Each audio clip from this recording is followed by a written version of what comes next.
Accumulation rarely feels powerful at the beginning. It feels small, repetitive, almost insignificant. A little saved, a small gain, a minor increase, nothing that looks like progress. And because it doesn't feel like progress, most people stop. They stop because the early stage of accumulation does not produce visible results. It produces structure, and structure is quiet.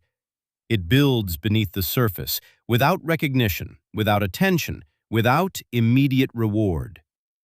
This is where accumulation becomes difficult to maintain, because the human mind is drawn to visible outcomes. Effort that produces immediate results feels meaningful. A payment received, a deal closed, a visible increase. Those signals create feedback. They confirm progress. Accumulation does not provide that confirmation early on. It requires repetition without reinforcement, consistency without visible impact, time without immediate reward. And that is where most people disengage. Not because the process is ineffective, but because it feels ineffective. This is the illusion. Early accumulation always looks weak, because the base is small, and small bases produce small results, even when the process is correct, even when the structure is forming. This is why accumulation is often misunderstood. People judge it too early. They expect visible change before the system has enough mass to produce it. And when that change does not appear, they redirect effort elsewhere, toward faster signals, toward immediate returns, toward visible outcomes. But those paths rarely build structure. They produce moments, not accumulation. And without accumulation, nothing compounds. Nothing scales. Nothing expands beyond effort. This is the quiet failure. Not a lack of effort, but a lack of continuity. Accumulation requires something most systems do not reward in the short term: patience. But not passive patience, active repetition, consistent input, repeated action, without needing immediate validation. This is where the separation begins, between those who build structure and those who chase outcomes. One group continues, even when nothing appears to be happening. The other stops, because nothing appears to be happening. But something is happening, quietly. Each repetition adds to the base. Each addition increases future potential. Each step strengthens the structure, even if it cannot yet be seen. And this is the nature of accumulation. It feels weak until it doesn't. And by the time it feels strong, it has already been built through countless moments that felt insignificant. Pause for a second. If you're still listening, it's probably because this didn't feel exaggerated. That's intentional. If this way of thinking matters to you, like the video, subscribe. We'll keep going deeper. Accumulation does not just increase what you have. It changes what you can do. That is the part most people overlook. They focus on the visible total, the number, the balance, the surface outcome. But the real impact of accumulation is structural. It builds capacity. Capacity to act. Capacity to decide. Capacity to absorb pressure without collapsing. This is where accumulation begins to create advantage. Not in one moment, but across many moments. Each unit added to the system changes the next decision slightly. More capital increases optionality. More optionality increases control. Control over timing, control over risk, control over direction. And control compounds, because each decision made from a stronger position produces better outcomes. Those outcomes add more to the base, and the base continues expanding.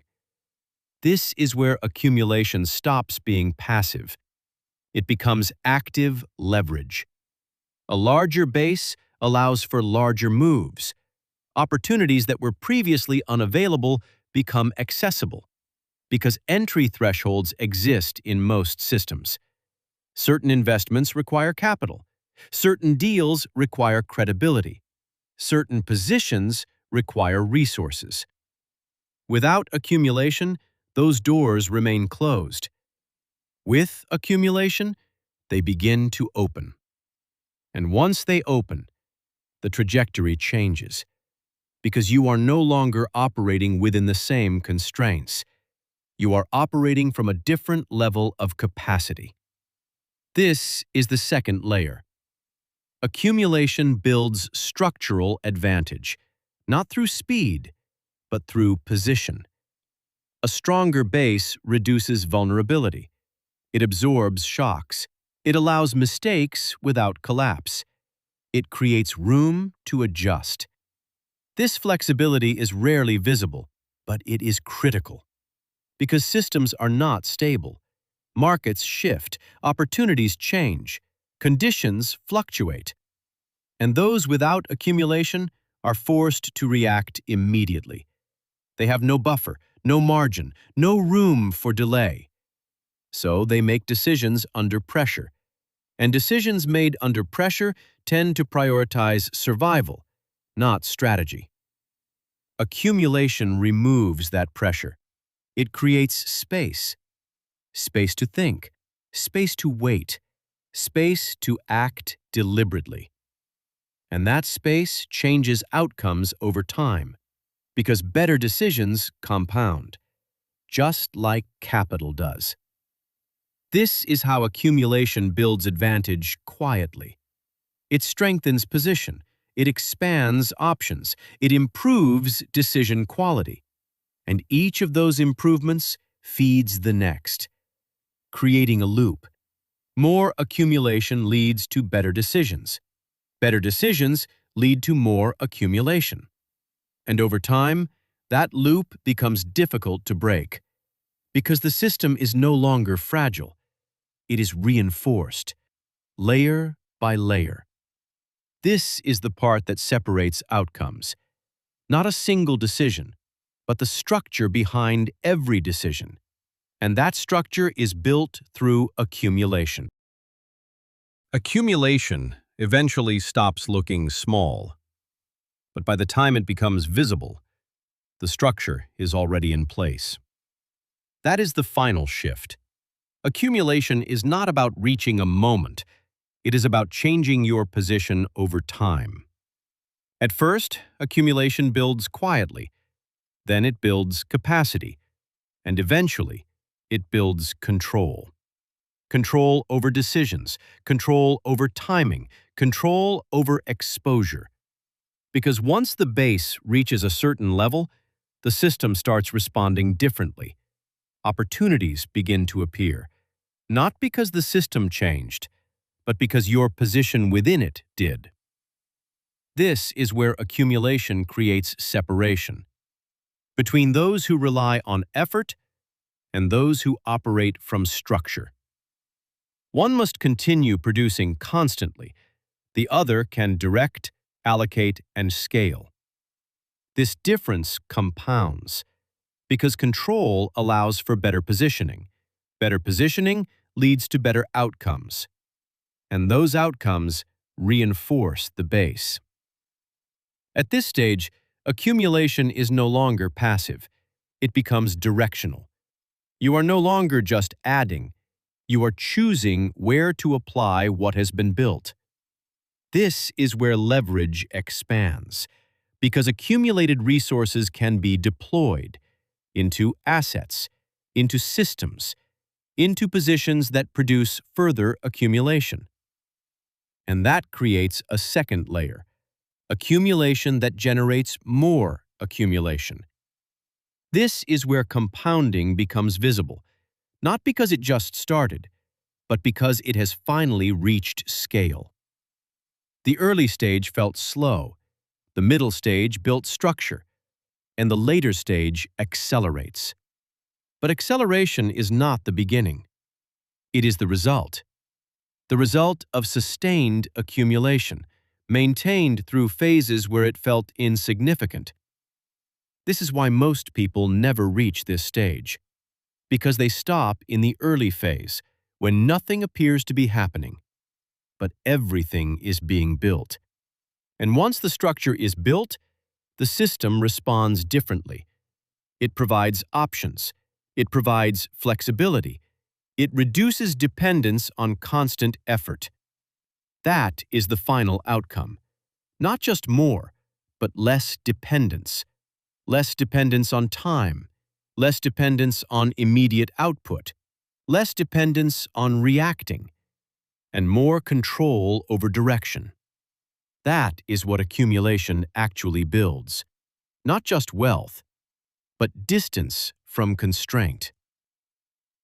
If this changed how you see accumulation, subscribe. Like this if it clarified something.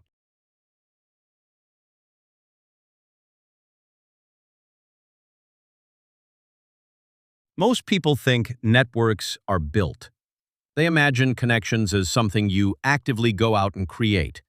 Meet more people, talk to more people, expand your circle over time. But most meaningful networks are not built that way. They are inherited through proximity. A network is not just a collection of people. It is a flow of information, decisions, and opportunities moving between those people. What matters is not how many individuals you know. It is whether you are positioned close to where movement happens, because movement is selective.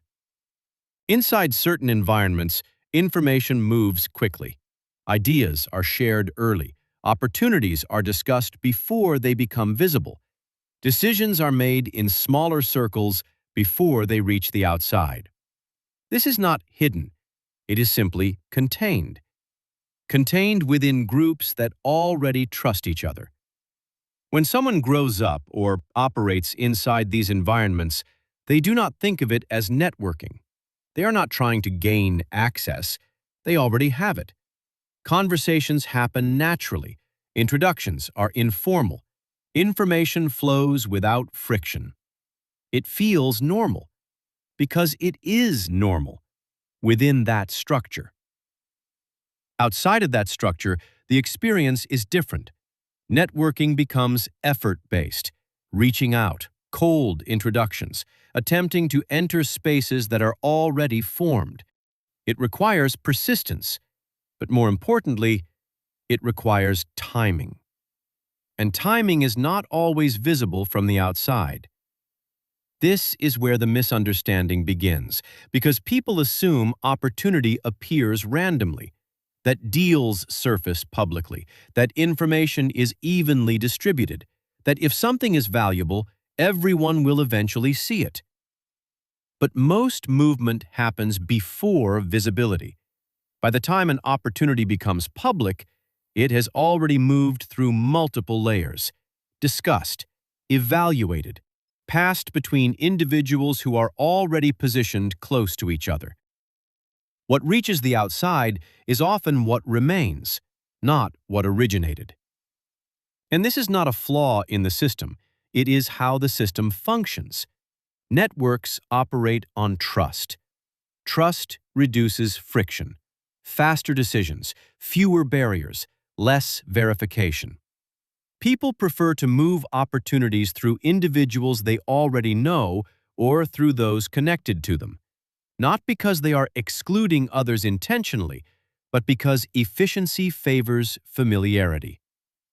So opportunity does not travel outward first. It travels inward, through relationships, through proximity, through environments where trust is already established. Only later, if at all, does it expand. This is why two people can be equally capable yet encounter completely different levels of opportunity. One is positioned near the flow. The other is positioned outside of it. Same effort, different exposure. Over time, this creates a pattern that looks like momentum.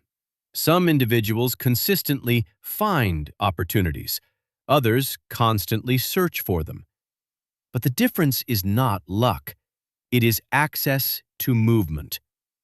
Once you are inside a network where decisions circulate, you do not need to chase visibility. Visibility comes through proximity. Introductions lead to other introductions. Information arrives earlier.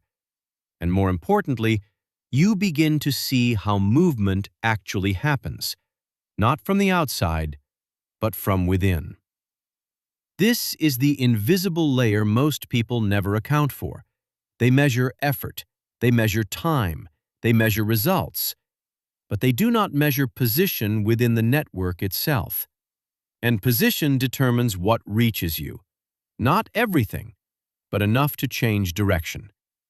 Because when you are close to movement, you do not just react to opportunity. You encounter it early, before it becomes visible, before it becomes crowded, before it becomes obvious. That is where the difference begins.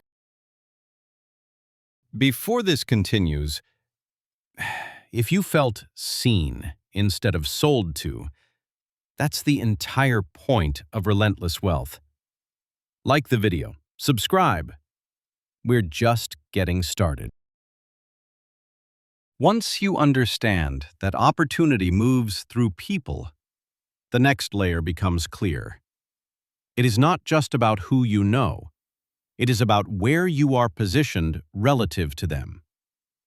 Because proximity alone is not enough. Position determines influence. Most people focus on access to individuals. They try to get closer, attend the same rooms, enter the same spaces. But being present in a room does not mean you are part of the movement inside it. Presence is not positioning. Positioning defines how you are perceived within a structure. Are you central to the flow or peripheral to it? Are you part of decision-making or observing it?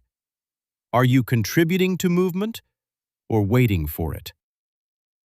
These distinctions are subtle, but they determine everything. In any system, there are layers. At the outer layer, people consume information. They react. They follow movement after it becomes visible. Closer in, people interpret information. They analyze. They adjust based on what they see. At the center, people influence movement. They create, direct, and distribute opportunities before they reach anyone else. Position decides which layer you operate in. This is why simply getting in the room rarely changes outcomes. If your position in that room is undefined or low impact, you remain outside the flow, even while physically inside. You hear conversations, but you are not part of them. You see decisions, but you do not shape them. You witness movement, but you do not receive it early. Positioning is built through alignment, not visibility, not attention. Alignment with value. What do you contribute to the system? What role do you play within the network? Why should movement pass through you? These questions are rarely asked directly, but they are always being evaluated. When someone is well-positioned, opportunity does not need to be chased. It arrives through function, because they are part of the mechanism that moves it. They are not waiting. They are involved. Without positioning, effort becomes reactive. You respond to what is already visible. You compete in crowded spaces. You act after movement has already occurred. This creates friction, not because the system is unfair, but because you are interacting with it late. Timing is a function of position. The closer you are to the center of movement, the earlier you see, the earlier you act, the less competition exists. The further you are, the more you react. The more crowded it becomes, the less control you have. This is why outcomes begin to separate even among people with similar access. One person is present, another is positioned. And over time, position compounds faster than presence, because position changes how opportunity flows, not just how often it appears. It changes direction. Instead of moving past you, it begins to move through you. And that shift is where leverage begins. Once network and positioning begin to align, the system changes. Not visibly, but structurally. You stop moving toward opportunity. Opportunity begins moving toward you. This is not because effort disappears. It is because effort is no longer spent searching. It is spent selecting.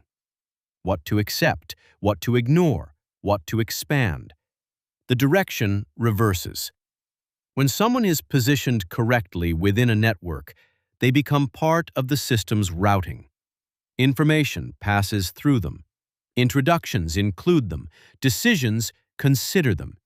Not constantly, but consistently enough to compound. This is where advantage accelerates, because network and positioning do not operate separately. They reinforce each other. Better positioning increases the quality of your network. A stronger network improves your positioning. The loop tightens. And once it tightens, it becomes difficult to replicate from the outside. This is why some individuals appear to move faster over time, not because they suddenly changed, but because their position changed. And position compounds. At this stage, effort becomes more efficient. Fewer actions produce larger outcomes, not because the system favors them unfairly, but because they are aligned with how it already moves. They are no longer forcing entry. They are operating within flow. From the outside, this looks like consistency. Opportunities appear to arrive regularly. Decisions seem to produce stronger results. Momentum looks natural, but it is not random. It is structured. And this is the point where most people misread what they are seeing. They focus on the visible layer, the results, the outcomes, the speed. They do not see the positioning underneath it. So they try to replicate the visible behavior. Work harder, move faster, do more.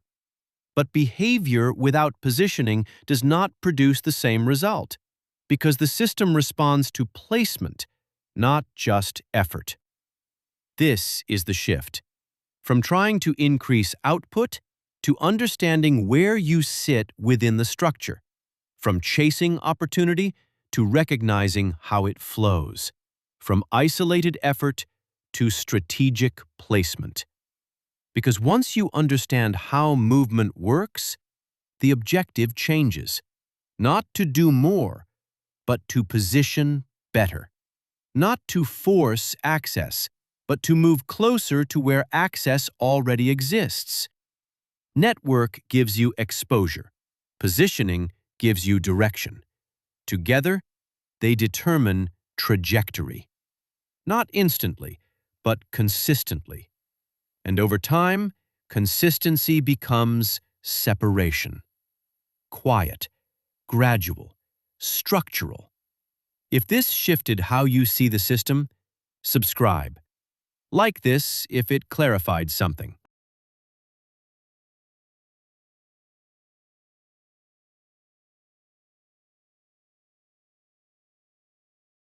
Most people believe time treats everyone equally. Same hours, same days, same years. So the assumption feels logical, that progress should also be equal. But time doesn't create outcomes, it amplifies structure. And structure is never equal. Some people are connected to systems that multiply what they do, others are not. So even if two people apply the same effort, time does not produce the same result, because effort is not what compounds. What effort is attached to does. This is where the difference begins, not in intensity, not in discipline, but in connection. what your actions feed into. If your effort is isolated, it ends when you stop. There is no extension, no continuation. Time has nothing to amplify. If your effort is connected, it continues beyond you. It builds, carries forward, reinforces itself. And now, time has something to multiply. This is why compounding is misunderstood. People think it's automatic, that time alone creates growth. But time only expands what already exists. If nothing continues, nothing compounds.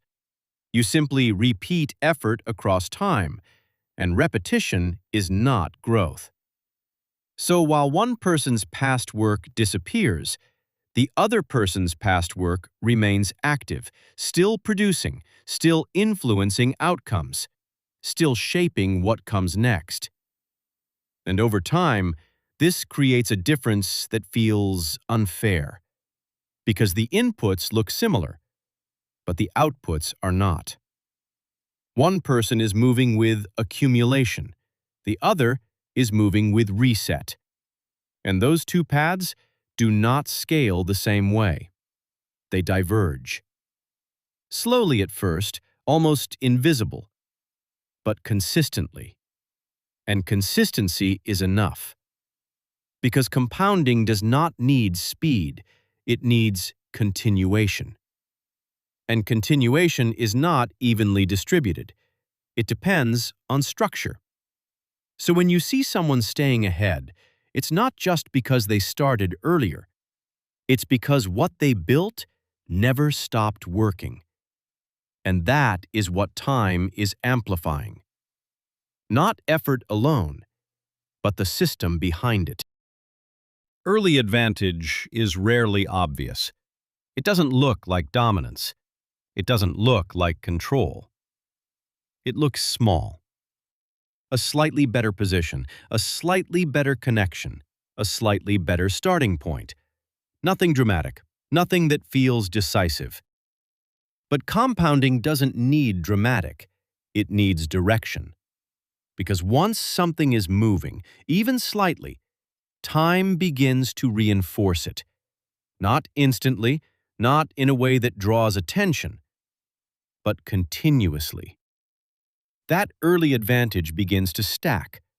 A better opportunity leads to a better outcome. That outcome creates access to the next level, and the next level introduces new options. Options that weren't available before. This is how small differences expand. Not through effort alone, but through access expanding over time. Each step increases the range of the next step. Meanwhile, someone without that early advantage does not have the same access. They operate within a narrower range, fewer options, fewer connections, fewer opportunities to build on. So even if they move correctly, their path is constrained, not by ability, but by available pathways. And pathways determine outcomes. This is where the divergence strengthens, because one person is expanding their range while the other is still trying to break into it. And breaking in always takes longer than moving within. So time begins to amplify that difference, not because one person is accelerating, but because one person has more directions to move in, more leverage points, more ways to build.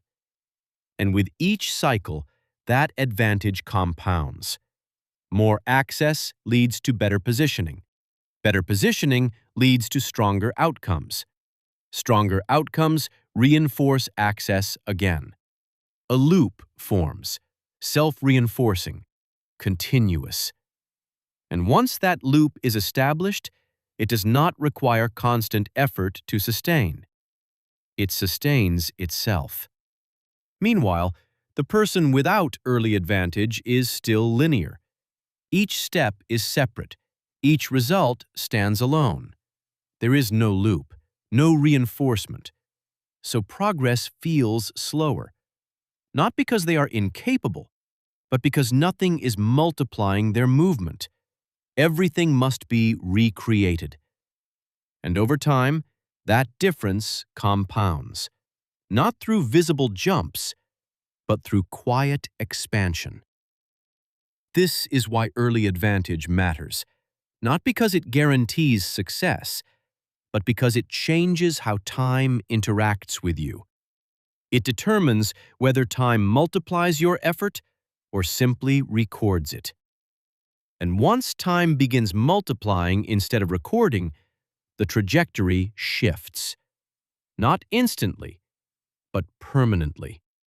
Because from that point forward, every step builds more than the last. And that is where the gap begins to expand. Not from one moment, but from a series of reinforced advantages, each one building on the previous. Until eventually, the difference is no longer small. It becomes structural. And structure is what time protects. Because once advantage is built into structure, it no longer depends on constant effort. It becomes part of the system itself. And systems are what sustain separation. Before this continues, if you felt seen instead of sold to, that's the entire point of Relentless Wealth. Like the video, subscribe. We're just getting started. At a certain point, advantage stops looking like advantage. It starts looking like normal. Like this is just how things are.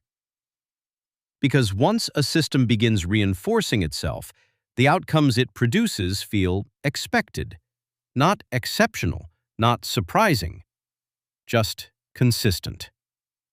This is where feedback loops take control, where results begin to influence future results, where outcomes start shaping the next set of opportunities. A win leads to visibility. Visibility leads to access. Access leads to better opportunities. Better opportunities lead to stronger outcomes. And stronger outcomes reinforce visibility again. The loop tightens, each layer feeding the next, not by force, but by structure. And structure is what makes it stable. This is why certain people don't just move forward, they accelerate. Not because they increase effort, but because the system begins doing more of the work. At this stage, effort becomes leverage. Small inputs, large outputs. Because each action is supported by everything that came before it. Meanwhile, outside of this loop, nothing reinforces itself. A result ends where it finishes. It doesn't create the next opportunity. So the person remains in isolation, each step disconnected, each outcome contained. No carryover, no expansion. And this creates a hidden divide, not in what people are doing, but in how their actions behave after they're done. Inside a feedback loop, action echoes. It continues to influence. It keeps generating movement. It compounds. Outside of it, action ends. No echo, no continuation, just completion. And over time, this difference becomes exponential. Not because one person is scaling effort, but because one person's actions don't disappear. They accumulate, interact, reinforce each other, and eventually, they start producing outcomes on their own, without constant input.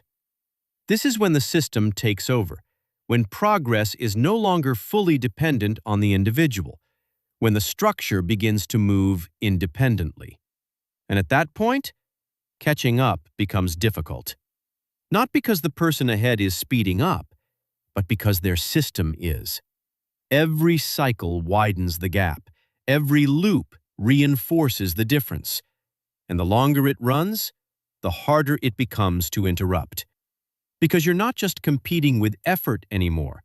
You're competing with a system that compounds, a system that strengthens itself over time, a system that turns small advantages into sustained separation. And once that loop is established, it doesn't just maintain position, it protects it, quietly, consistently, without needing to be seen. At the beginning, the difference is small, almost unnoticeable. Two people moving at similar speeds, similar effort, similar outcomes. But one of them is connected to a system that compounds, and the other is not. That is where the separation begins. Not in what they are doing, but in what continues after they stop. One builds layers, the other repeats actions. And time does not treat those two paths the same, because time multiplies continuation and ignores repetition. So as time passes, the gap starts to expand. Not suddenly, not dramatically, but consistently. Each cycle reinforces the person with structure, more access, more leverage, more opportunities feeding into each other, while the other remains dependent on effort alone. And eventually, the difference becomes too large to ignore. One person appears far ahead, not because they moved faster, but because they never reset.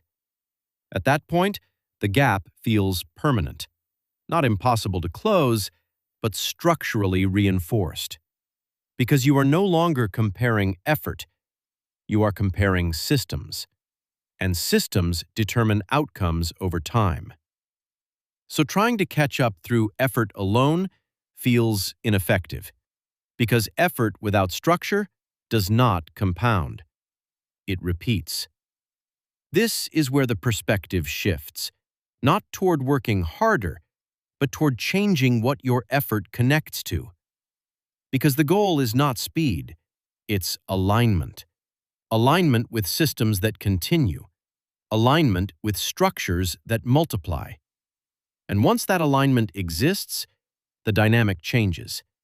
Effort starts to carry forward.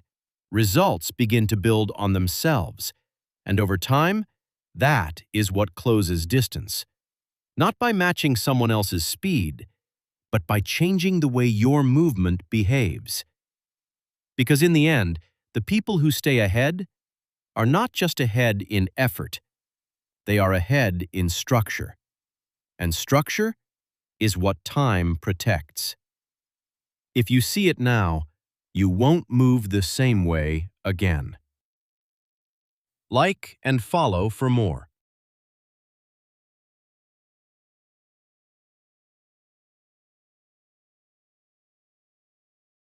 Most people believe they are falling behind.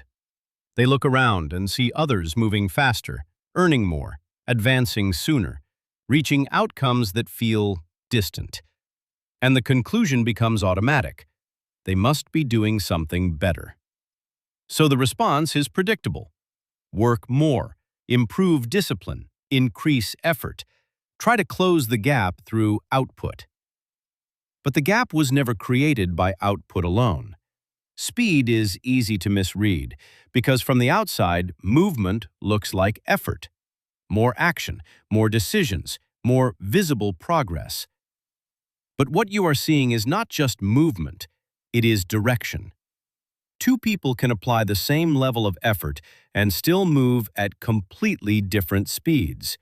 Not because one is working harder, but because one is aligned with a path that carries them forward, while the other is pushing against resistance. Same effort, different environment of movement. This is where the illusion forms, because effort is visible, position is not. So when someone advances quickly, it is easy to credit their work and ignore the structure supporting it. Some people are placed into paths that already move. Their actions compound immediately. Their decisions connect to existing systems. Their movement builds on momentum that was already there. They are not creating speed from nothing. They are stepping into it. Others begin without that alignment. Their effort does not connect immediately. It disperses. They try different directions. They test different approaches. They spend time identifying where movement actually exists, not because they lack ability, but because the path is not clear.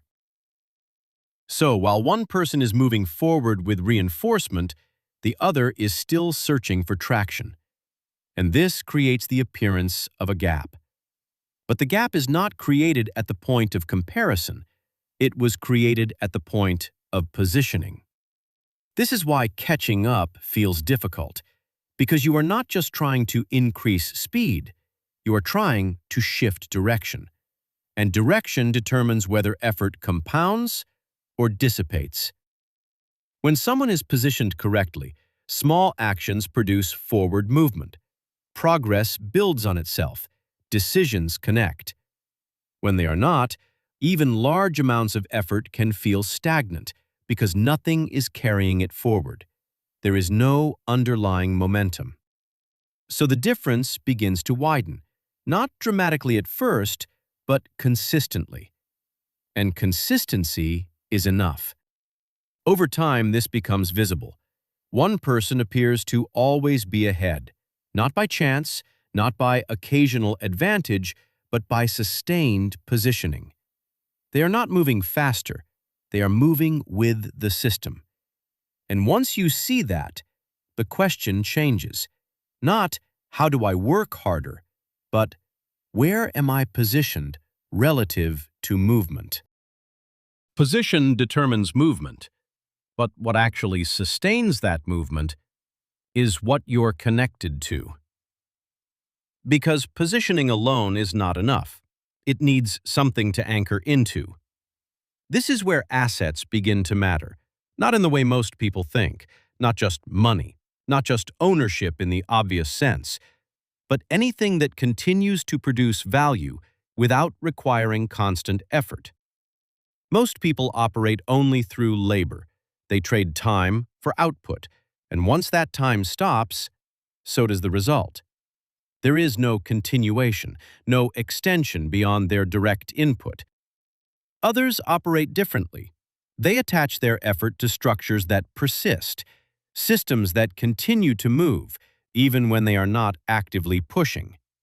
And this changes everything. Because now, effort does not reset, it accumulates. Each action connects to something that remains, something that carries forward. And over time, that creates a layer beneath their movement.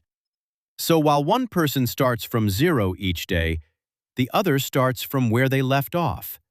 Not because they are more disciplined, but because their structure allows continuity. This is the difference between activity and accumulation.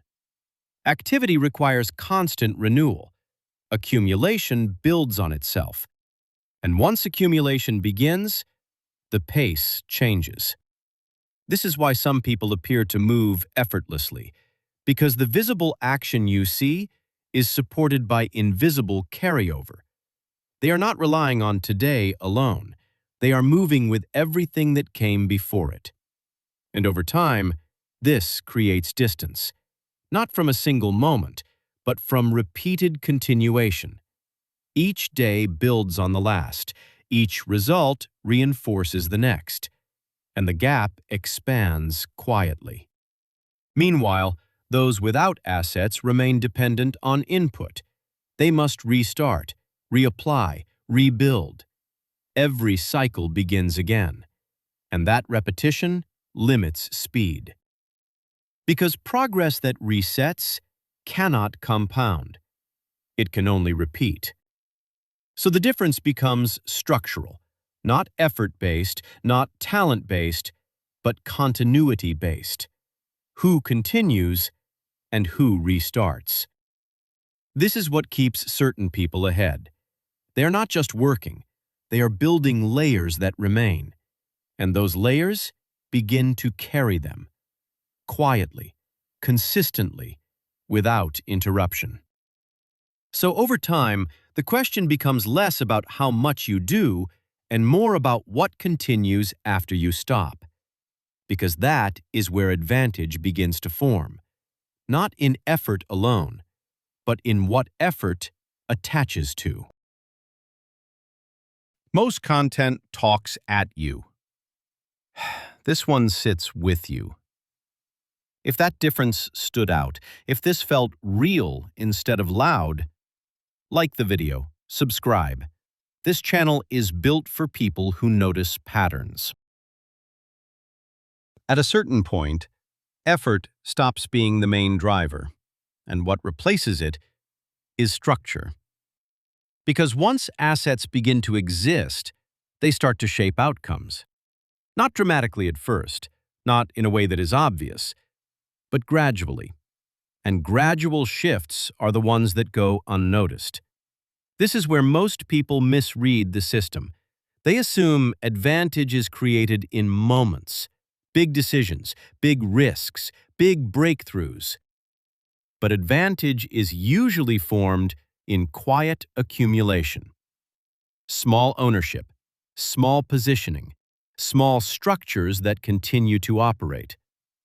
Individually, they don't look significant, but together, they begin to change direction. Because once enough of these layers exist, they start interacting with each other. One asset feeds another. One position opens access to the next. One decision increases the range of future decisions. And this creates momentum that is no longer dependent on effort alone. This is when the shift becomes visible, not at the beginning, but later, when the system starts moving without constant input. And from the outside, it looks like acceleration. But internally, it is simply continuation. Nothing sudden, nothing dramatic, just layers interacting over time. Meanwhile, those without these layers remain dependent on isolated actions. Each move stands alone. Each result ends where it finishes. There is no connection between outcomes.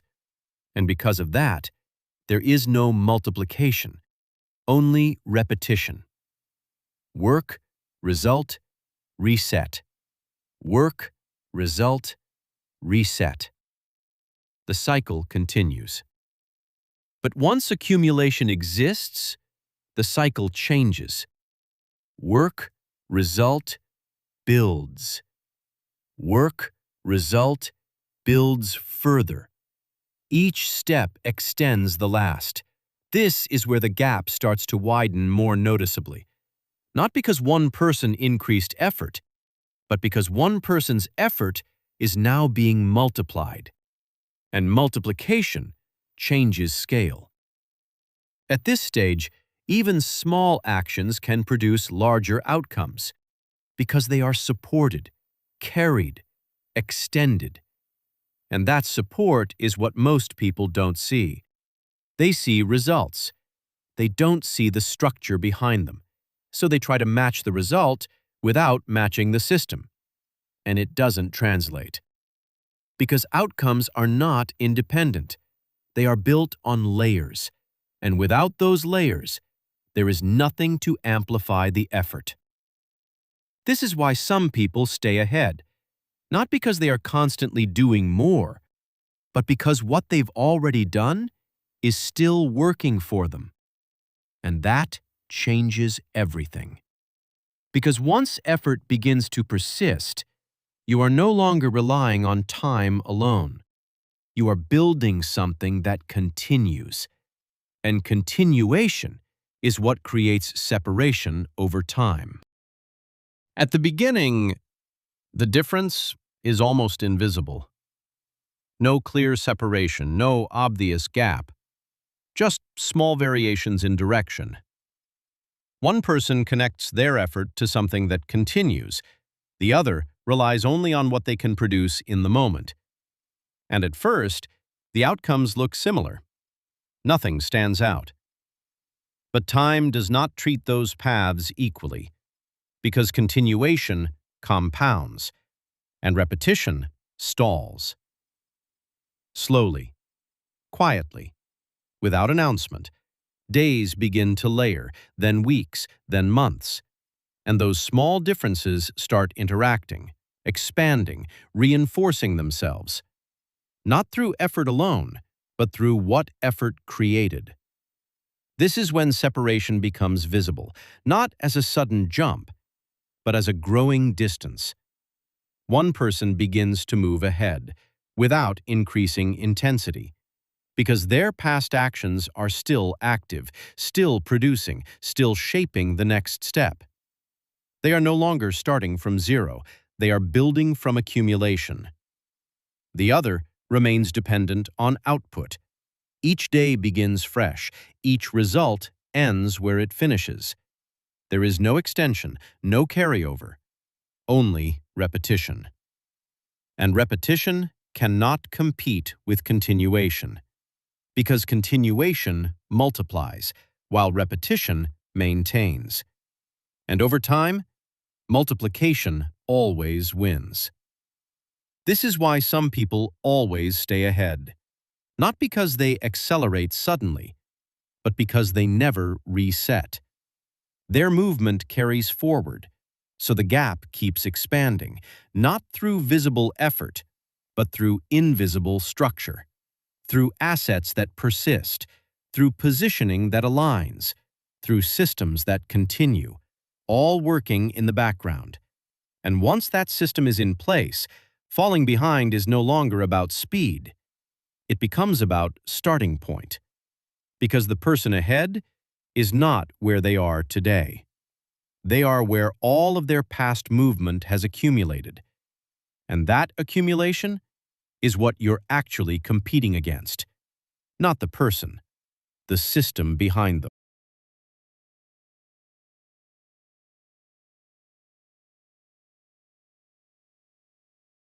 Money appears stable. You earn it, you store it, you see the same number remain. Nothing seems to change. But stability is an illusion, because money does not exist in isolation. It exists inside a system that is constantly moving.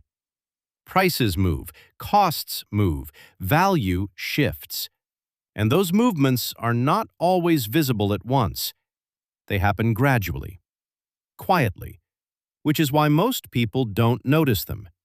They look at the number and assume the value is unchanged. But the number is only one part of the equation. What matters is what that number can actually do, what it can buy, what it can access, what it can control. And that is where the shift begins. Because purchasing power does not stay fixed. It changes over time. Sometimes slowly enough that it feels invisible. Sometimes fast enough that it becomes obvious. But it is always changing, even when the number does not. This is the first misunderstanding. People think holding money preserves value, but holding money only preserves the number, not the power behind it. And over time, that difference widens. Slowly at first, then more noticeably. This is not because money is being taken. It is because the system around it is expanding. More currency, more activity, more movement. And as that system grows, the relative strength of static money weakens. Not dramatically, not all at once, but consistently. This is why the change is often ignored, because it does not feel like loss. It feels like nothing, which is more dangerous. Because obvious loss triggers reaction. Invisible loss does not. So the system continues, without resistance, while the real value of stored money shifts beneath the surface. This is the quiet movement, the one that does not announce itself, the one that does not create urgency, but still changes outcomes over time. Because what matters is not how much you have, but what it can actually do. And that ability is not fixed. It is constantly being adjusted by the system, whether you are paying attention or not. This is the starting point. Money is not static. It only appears that way, and that appearance is where most people stop thinking. The change does not come from the money itself. It comes from the environment around it, from the system that defines its value. This is where inflation enters, not as a sudden event, but as a continuous process. Inflation is not just prices increasing. It is the gradual reduction of what money can access. The same amount buys less over time, not because the number changed, but because everything around it did. More currency enters the system, more activity expands, more demand competes for the same resources, and that pressure pushes prices upward. Quietly, incrementally, but consistently. This consistency is what makes inflation powerful, because it compounds. A small increase this year builds on the next, and the next, creating a long-term drift, one that is difficult to detect in the short term, but significant over time. This is why it often feels manageable at first, because each step is small.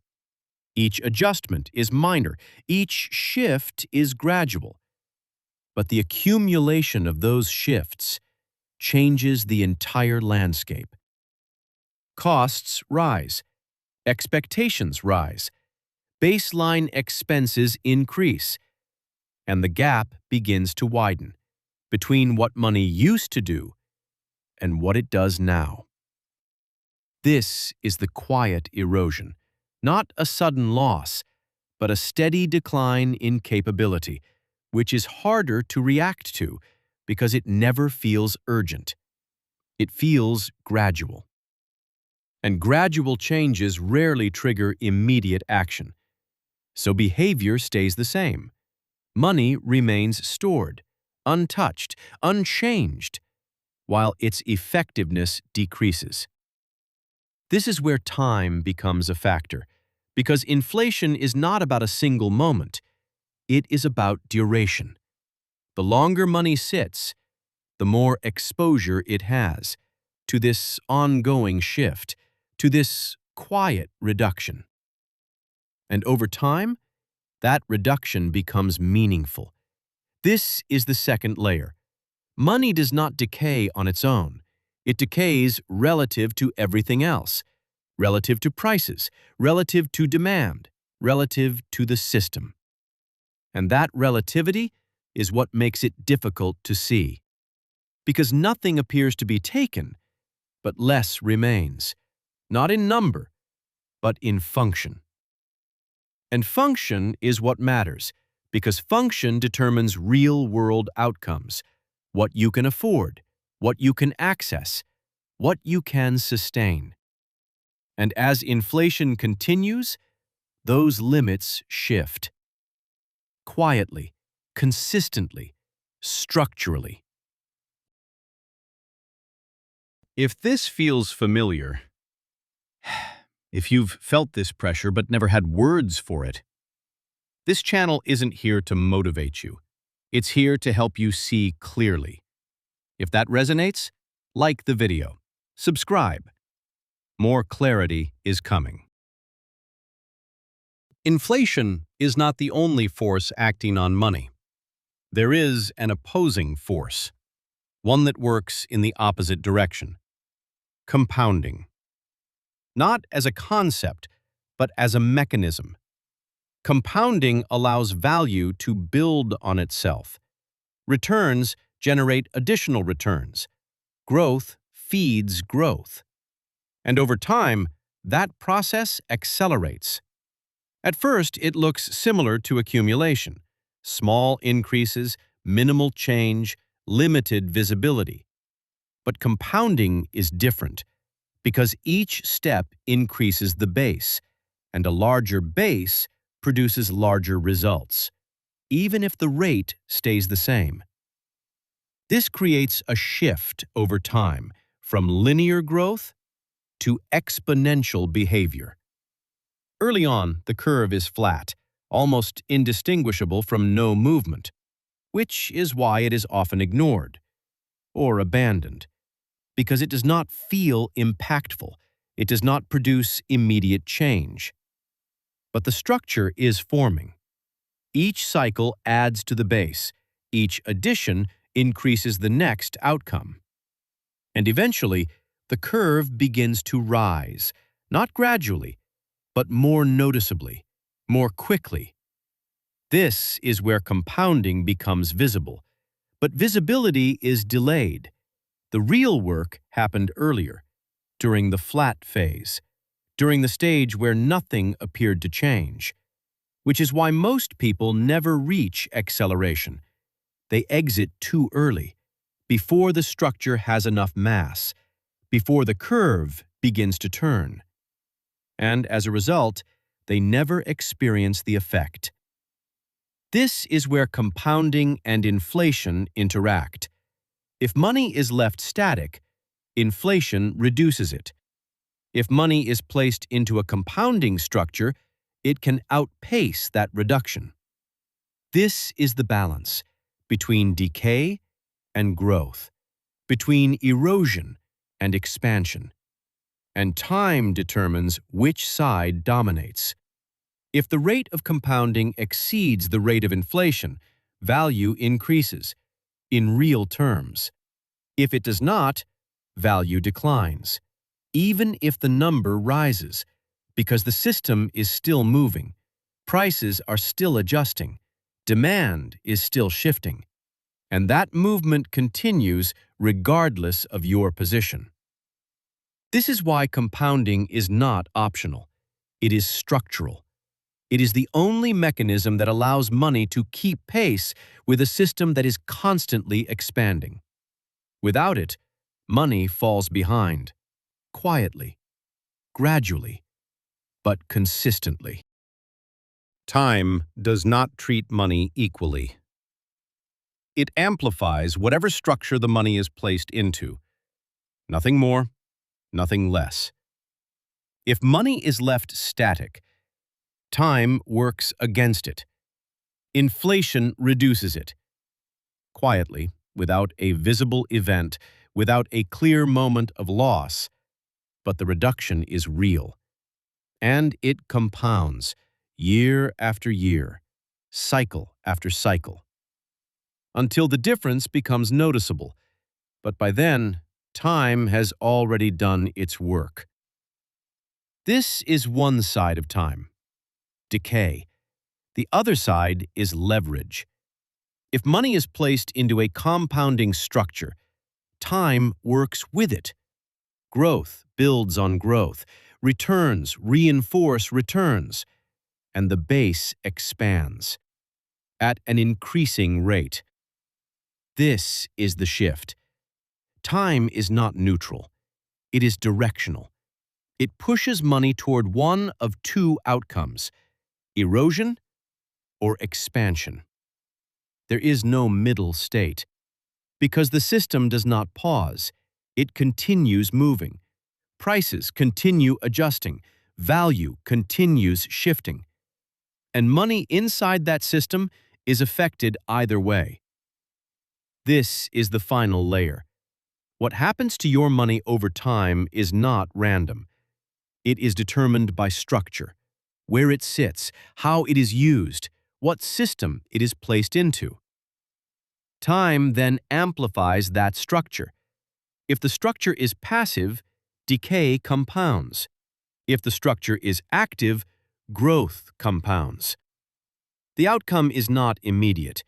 It unfolds gradually, then noticeably, then significantly, until the difference becomes undeniable. Not because something sudden happened, but because time was applied consistently. This is why the question is not, how much money do you have? The question is, what is your money doing over time? Because that determines the outcome. Not the starting point, not the initial amount, but the structure it is placed into, and the time it is exposed to that structure. If this changed how you see money over time, subscribe. Like this if it clarified something.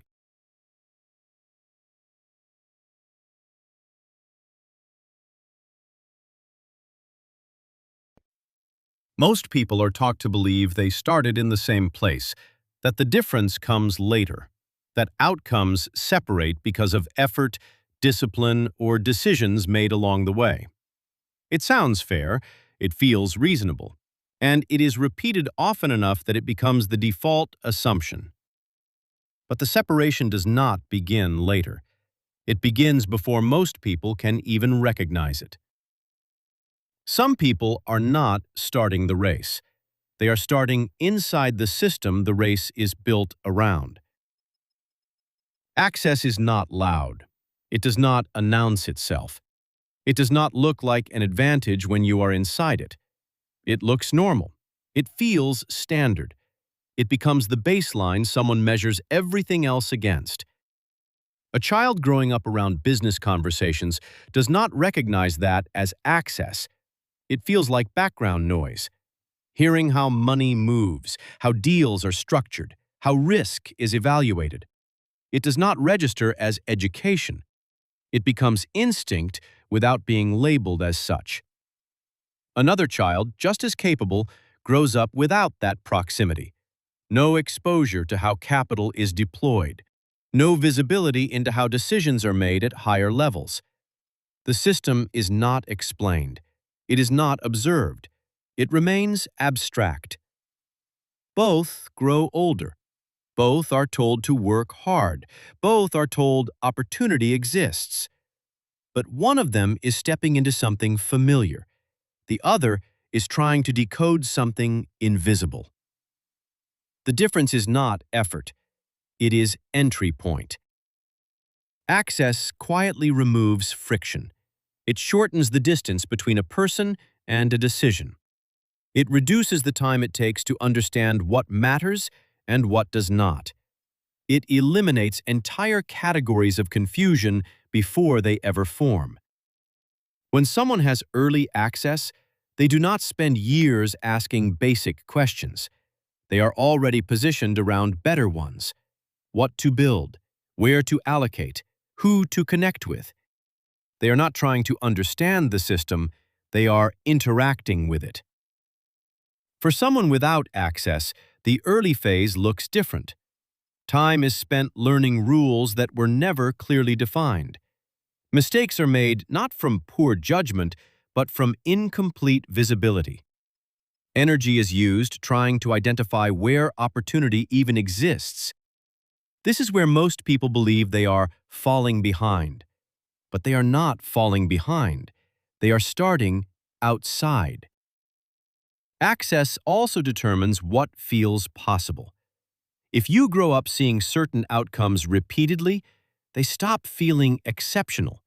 They become expected. A certain level of income, ownership, or control no longer feels distant. It feels like a direction. Without that exposure, the same outcomes can feel unrealistic, not because they are impossible, but because they are unfamiliar. The mind treats unfamiliar paths as higher risk, even when the actual risk is neutral.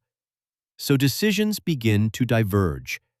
One person moves toward expansion because it feels normal. Another hesitates because it feels uncertain. Same world, different starting perception. Over time, this difference compounds quietly.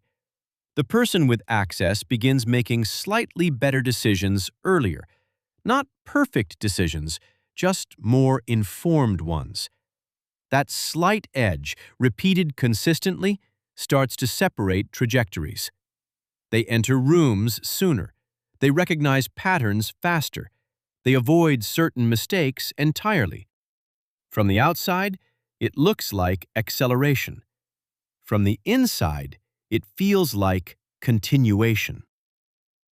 And this is where the illusion becomes difficult to see, because by the time results appear, the starting point is already forgotten. The system does not reward effort equally. It rewards aligned effort. And alignment is easier when you begin close to the structure itself. That is the invisible advantage, not talent, not luck in the traditional sense, but proximity. Some people are learning how the system works. Others never had to learn. They were placed inside it. Access does not only determine where someone begins, it determines how quickly they move once they start. Most people assume progress is tied to effort over time. Work more, learn more, eventually advance.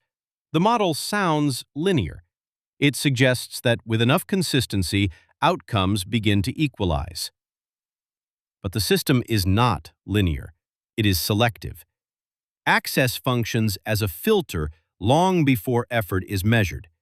It decides what information reaches you, what opportunities become visible, and what pathways even exist in your field of view. It is not about working harder within the same structure. It is about being exposed to a different structure entirely. Two people can apply equal effort in two completely different information environments. One is operating with fragmented inputs. The other is operating with structured insight. They are not solving the same problem. Most people underestimate how much time is lost simply trying to identify what matters. Without access, the early phase is inefficient by default. Attention is scattered. Effort is applied across multiple directions with no clear signal of which one compounds. Trial and error becomes the primary method. And while trial and error can eventually produce results, it is slow, it is expensive, and it creates fatigue long before clarity appears. Access compresses this phase. It removes unnecessary exploration. It narrows the field. It directs attention toward what is already known to work within a given system. Not perfectly, but efficiently. This is why some people appear to figure things out faster. They are not guessing less because they are smarter. They are guessing less because the range of possible mistakes has already been reduced.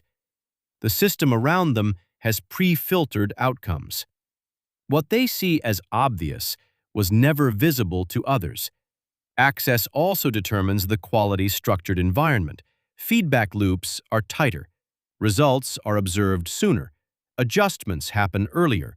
Small corrections prevent large errors from forming.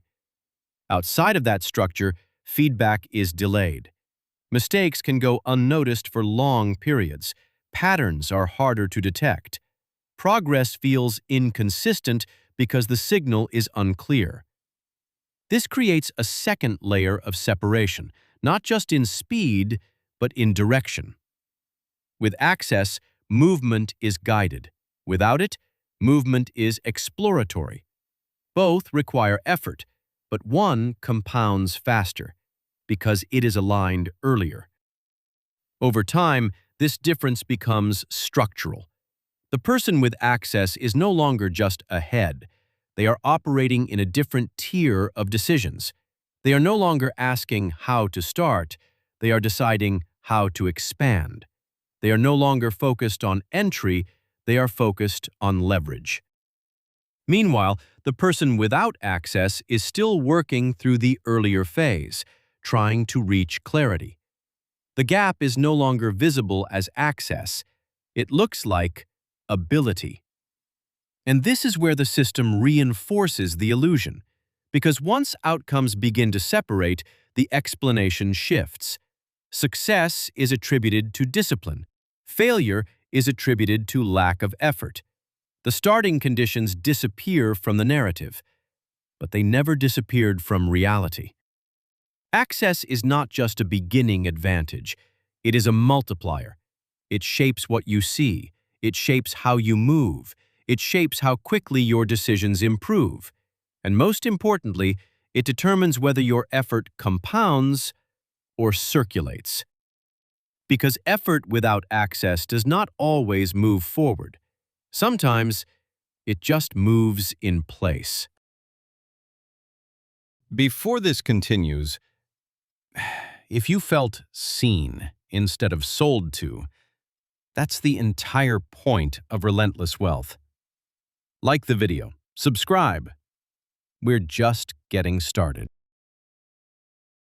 Environment does not announce itself as influence. It does not present itself as a force shaping decisions. It feels passive, background, neutral. But it is neither passive nor neutral. It is instructional. Every environment carries a set of expectations, not written, not explained, but repeated through behavior. What people around you prioritize, what they ignore, what they consider normal, what they avoid. These patterns become reference points, not consciously, but consistently. And over time, they form boundaries. In one environment, ownership is common. People talk about equity, assets, long-term positioning. Decisions are framed around control and leverage. Risk is evaluated with context, not fear. In another environment, stability is the priority. Income is central. Predictability is valued.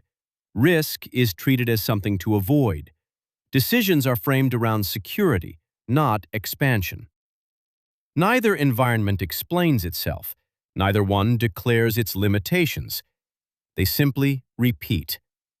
This repetition becomes internal. It shapes what feels reasonable. It shapes what feels excessive. It shapes what feels possible. A certain level of income can feel normal in one setting and extreme in another. A certain type of decision can feel standard in one environment and reckless in another. Same action, different interpretation. This is where environment begins to influence behavior without resistance, because it does not feel like influence. It feels like common sense. If no one around you builds, building feels uncertain. If no one around you invests, investing feels risky. If no one around you owns, ownership feels distant. Not because it is out of reach, but because it is out of view. Environment also determines exposure to outcomes. You do not just learn from instruction, you learn from observation. Seeing results repeatedly changes how you process decisions. It reduces hesitation. It normalizes progression. Without that exposure, outcomes remain abstract. The path exists, but it lacks reference. And without reference, the mind defaults to caution. This is why two individuals with similar ability can make entirely different choices under the same conditions. One moves forward, the other pauses, not because of confidence, but because of conditioning. Environment sets the baseline for what action feels acceptable. Over time, this becomes structural. The environment does not need to limit you directly. It only needs to shape your default decisions. Small differences in decision-making, repeated over time, begin to separate outcomes. Not dramatically, but consistently. And consistency is enough. The system does not require restriction. It relies on alignment. If your environment aligns you with certain behaviors, you will repeat them without pressure.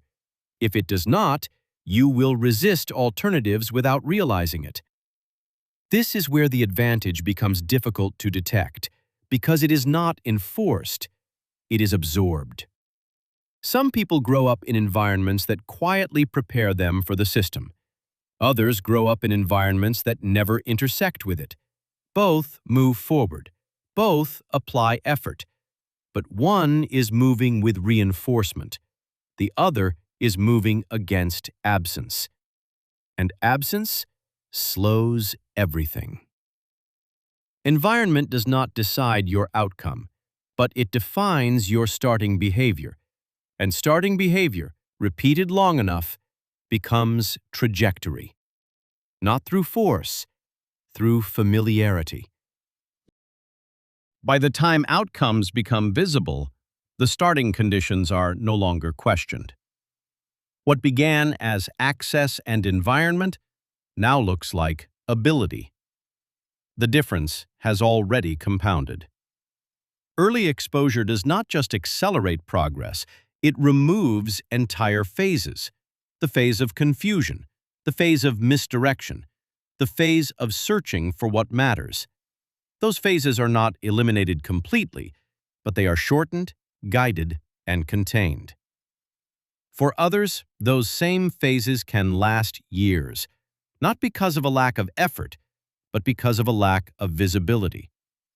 This is how advantage becomes invisible, because it is no longer measured at the point where it began. It is measured at the point where it compounds, and at that point, it looks earned in isolation. But it was never isolated. The system reinforces this misunderstanding. It rewards outcomes. It does not explain pathways. It highlights results. It does not show starting positions. So the narrative becomes simple. Some people made better choices. Some people worked harder. Some people were more disciplined. And while those things matter, they are not the full structure. Because better decisions are easier to make when the system is visible. Discipline is easier to sustain when direction is clear. Effort compounds faster when it is aligned early. What looks like advantage later often began as proximity earlier. This is where most people misread their position. They compare outcomes without accounting for entry points. They measure distance without recognizing different starting lines. They evaluate themselves inside a system they were never shown how to enter. And over time, that creates distortion, not just in results, but in perception. Because when you do not see the structure, you assume the outcome reflects the individual. And when that assumption repeats long enough, it becomes belief. But once the structure becomes visible, the comparison changes. The question is no longer, why am I behind? It becomes, where am I positioned relative to the system? Because positioning determines what you see, and what you see determines how you move. This is the shift from effort alone to awareness of structure, from isolated action to strategic alignment. Not to remove effort, but to direct it. Because effort without visibility can take years to compound. Effort with visibility begins compounding immediately. Same energy, different trajectory. That is the role of early exposure, not to guarantee success, but to remove delay. And in a system built on compounding, delay is not neutral. It is the difference. If this shifted how you see the system, subscribe. Like this if it clarified something.